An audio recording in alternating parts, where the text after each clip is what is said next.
hétérogénéité liée à l'histoire, liée aux cultures, liée au nangam, mais ça reste un même peuple, parce que quand même on parle non pas des peuples de la CEDEAO, mais on parle du peuple de la CEDEAO.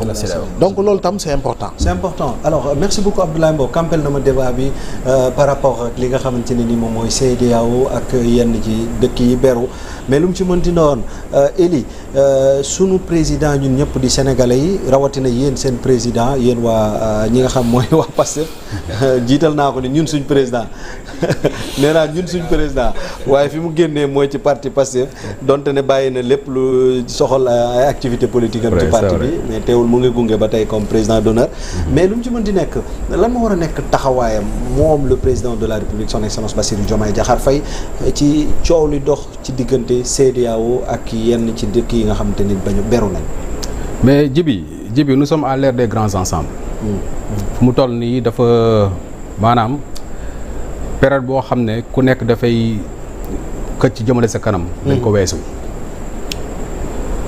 dëkk yëpp ñu ngi jéem a réunir Union européenne am na États-Unis 50 états la ñun Afrique on est 54 états yoo xam ne la plupart ci la conférence de Berlin la jógee 1885 ba tey ñu ñuy diviser et je pense que Mboub wax na ko sànq nii il est temps que les Africains ñu adopté benn posture décomplexée buy tax ba fu mu toll nii nañu jéem a xool naka la ñuy réunir l'Afrique. Quand on parle de l'unité africaine, ce n'est pas un vain mot, il y a un contenu là-dedans. Et c'est éventuellement les chefs d'État ñoom ñoo ko war a jël en bandoulière ñoom ñoo ko war a jëfee. La posture du président Diomaye Faye doyen boobu wax na ko sànq ni c'est quelqu'un ou c'est le président actuellement qui est le mieux élu en Afrique. C'est un jeune, c'est quelqu'un véritablement koo xam ne non seulement le parti qu'il a porté au pouvoir, c'est un parti qui se réclame panafricaniste.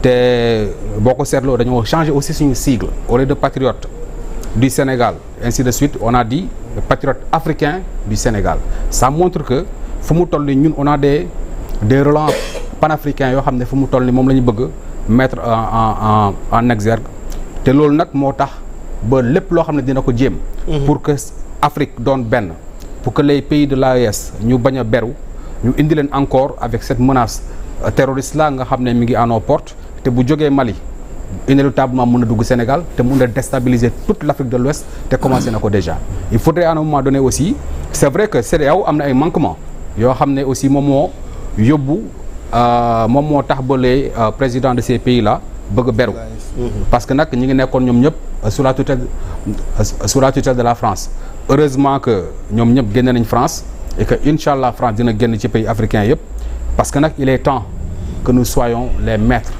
les architectes de notre propre devenir.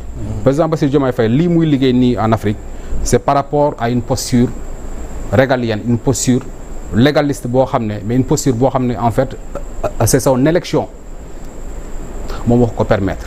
Donc c'est inéluctable qu'il joue ce rôle-là fexe ba les pays de la CEDEAO au lieu que ñuy xaajaloo ñu nekk ci biir ensemble bi ñu fexe ba lépp loo xam ne dinañ ko jéem a mettre en place ñu def ko dans un grand ensemble et qu'on aille résolument vers l'unité africaine et non pas ñuy xaajaloo encore une fois parce que nag les Européens ñoom noonu rek la ñuy doxalee diviser pour mieux régner. Ils font tout pour que les pays ne s'entendent pas au gré des intérêts qu'ils ont par rapport à tel ou tel pays. C'est à nous maintenant, à nos dirigeants, de savoir que la CEDEAO dafa war a dépasser d'être la CEDEAO des chefs d'État et qu'elle soit au moins la CEDEAO des peuples.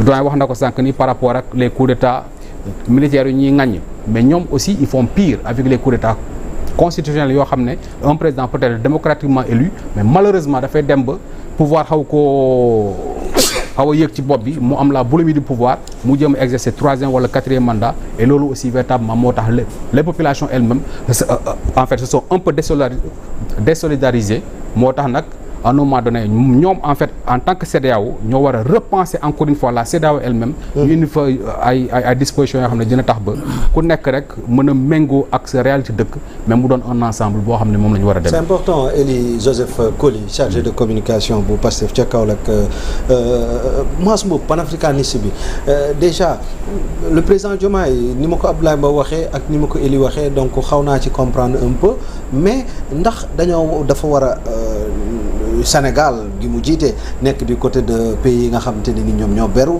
wala CEDEAO wala itam lëkkaloo moo war a am pour comme ni mu wax nii éviter li nga xam mooy diviser pour mieux régner.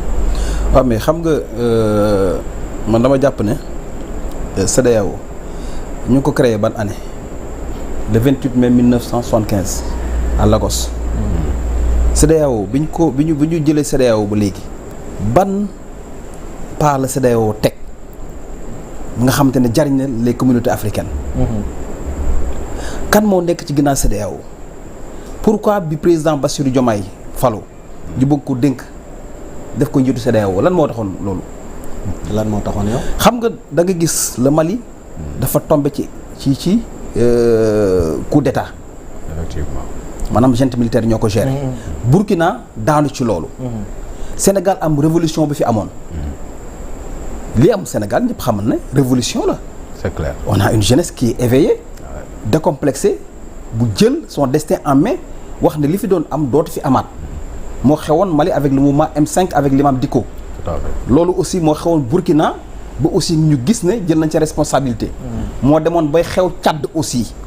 léegi nag bu fekkee ne ñun Sénégal dafa nekkoon benn espoir boo xamante ne tey jii ñëpp ñu ngi doon xaar le Sénégal va tomber dans le chaos les militaires vont gérer ce pays.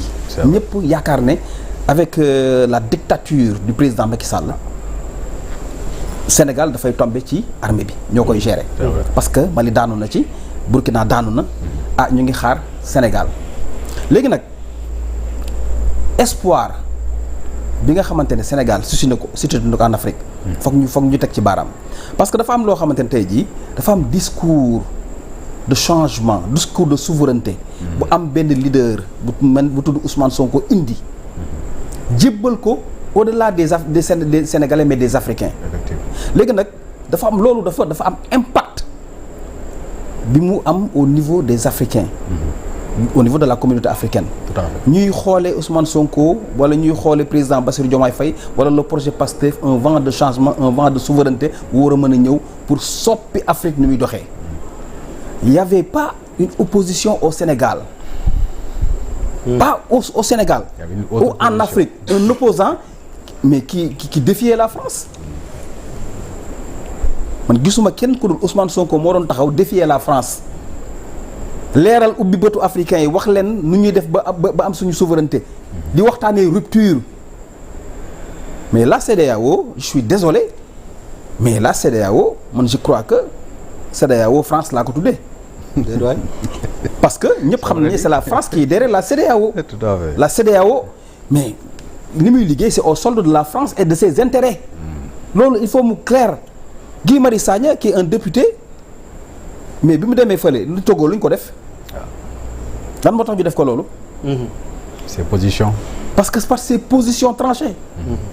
donc man jàpp naa ne président Bassirou Diomaye Diakhar Faye dafa nekk espoir par rapport ak révolution bi ñu indi ba jël pouvoir bi au Sénégal mais dafa nekk espoir par rapport à son premier ministre Ousmane Sonko. ñëw indi benn logique ñëw indi benn xalaat bu bees bu yees par rapport ak rupture boobu léegi nag ñun li ñu war mooy. non ñu war très rapide. dama jàpp ne Abdoulaye Mbow yaa ngi koy wax sànq dafa am loo xamante ne ñun suñu jiite réew yi dafa nekkoon seen problème fii gis ngeen suñu opposants yi. ku élection bu amee sax dañuy dem élection déjà France dafay tànn candidat am. le candidat de la France ici au Sénégal xamoon nañu c'était Amadou Ba. non c'est clair c'était Amadou Ba. tout à fait. avant ñuy wax yu mel noonu y avait d'autres financements yoo xamante ne tey jii Pastef mënoon na ko jël. parce que fii ñëpp xamoon nañ ne force politique bi mën a jël pouvoir bi c'est Pastef.